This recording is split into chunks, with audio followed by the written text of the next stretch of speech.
Alright, I'm not even going to play music. I'm not even going to do a whole script or anything like that because for this video, we're going to talk about one of the, I would say, how to describe it, one of the more intriguing, one of the more important, and one of the more interesting NBA stories in recent history. And it's been from a very unlikely source and a very unlikely story.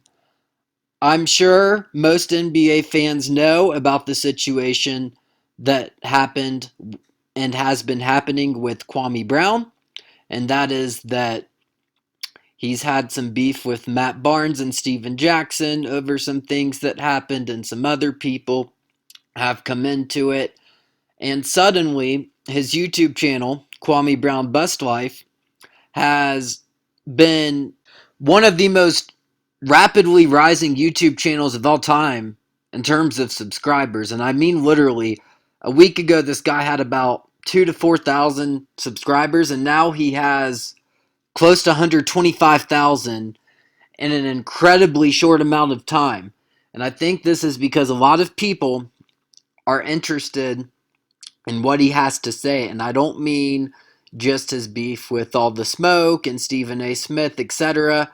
I mean his opinions on the sports media landscape. And a lot of people are behind him. And he's saying things that I feel like a lot of people have been thinking for a long time.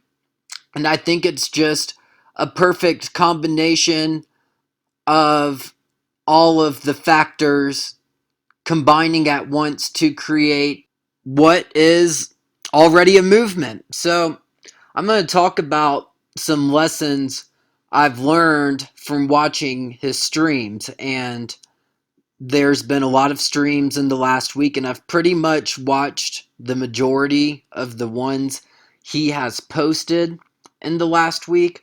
And some of the lessons learned is number one, I definitely think sports media personalities, YouTubers, people who cover sports, etc. He brings up some interesting points about how we should focus on uplifting athletes instead of putting them down. There was a video that came out from about 10 years ago when Jalen Rose was defending Brown to Stephen A. Smith when the topic was about him, and Jalen Rose brings up some interesting points there in terms of someone who played in the NBA for 10 plus years isn't really a bust. And I will fully admit I've been guilty of using the word bust. I made a video a few months ago talking about the top bust of the last few years, but there are some interesting points that are being brought up in terms of really the fact of the matter is no matter how high you are drafted, no matter how low you are drafted, making the league is making the league. And the players in the NBA are really so far ahead of everyone else. And there's some fringe NBA players too. There's players playing overseas. So we could group that into professional basketball players in general. The skill level there is multiple tiers above anyone else. And these athletes are making their dreams happen and making a career out of it. So I've been guilty of using the word bust and bringing that up in conversations. And I do think we should eliminate it. I will even say I will delete the videos. I think I've only made one or two on this channel in history, but I've made a couple of videos about bust, and I'm going to delete them. I've never deleted any videos, but the points that Brown are bringing up are valid. They're very valid. I don't think that we should be calling players who made it to the league and are making, in many cases, millions of dollars bust because they are making money that could potentially last them a lifetime, and if you invest it well enough, generations potentially. So, I think that that's interesting. I think that it made me take a look at how I analyze the NBA, and I would say I do a pretty decent job. At the same time, it's just another step in evolving.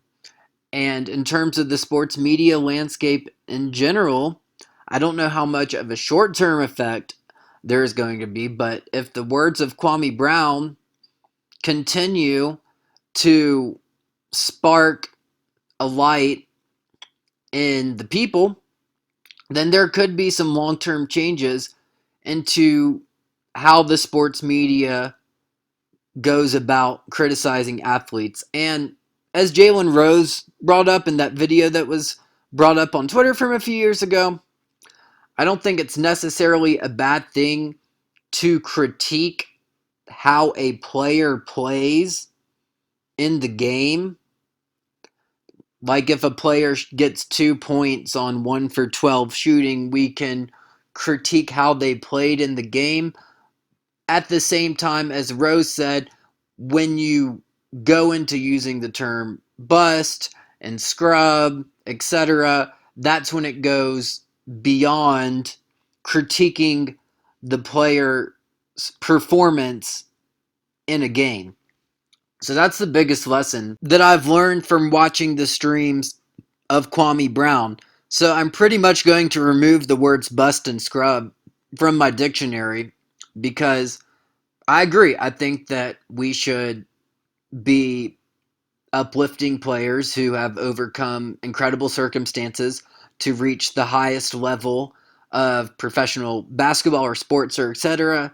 And on the same hand, although I do think that critiquing how a player plays in the game in terms of basketball or sports is one thing. When you get to words like bust and scrub, that takes it to another level that is unnecessary. And the second lesson I've learned is people really respect real, because this Kwame Brown movement that is going on right now has gone beyond basketball. I've read the comments on these streams. There are people in, from what I've read, Australia, South Africa. I mean, there are people commenting on this from all around the world, some of whom don't even watch basketball. And as a basketball fan, seeing the reputation of Kwame Brown in the past, although I will say this, I've always kind of been a fan of Kwame Brown. Actually, in 2011, during my senior year, I actually wrote my final English paper on Kwame Brown. He was having a bounce back year with the Charlotte Bobcats. He played pretty decent in the 2011 season for them, and I wrote a paper on how he was having a good season. I thought it was interesting at the time. So to see Kwame come up in the spotlight many years later on a much bigger scale than anyone expected, it's incredible to see. And the big part about it is people respect the realness and the genuineness of the words that he is speaking. It seems that as you refresh Kwame's YouTube page, his subscribers are growing by the minute. I mean, literally, I looked 30 minutes ago and they were at 118,000, and I just refreshed his page as I was making this video and as he's making a video thanking Jalen Rose, and it's at 120,000 in 30 minutes. In 30 minutes. I mean, I don't think we've ever seen anything like this. I mean, it's really the most incredible story of 2021, and I mean that in a great way. I mean that in a great way because those are really my two main points and lessons that I've learned. But he's bringing awareness to a lot of things that a lot of people have been thinking for a long time. And it's one of the most incredible redemption stories I've ever seen in my life. I mean this in all sincerity. It is really an incredible thing to see Kwame in the spotlight to see him getting love from fans, and not only fans, but people who don't even watch basketball around the world. And yeah, he's highlighted his story. I mean, this was a guy who came up from difficult circumstances, who bought his mom a $2 million house on a golf course when he was 17 years old. I mean, that's a winner in life. No matter if he averaged 2 points a game or 20 points a game in the NBA. That is, and he made $65 million on top of it in 12 years. So to conclude, I think that this is an incredible story that is happening before our eyes. I'm really excited to see where it goes. I think Kwame can do a lot of good things for a lot of good people. I do. I think he can do a lot of good things. He's already making an impact. He's making a positive impact. And I'm excited to see where it goes.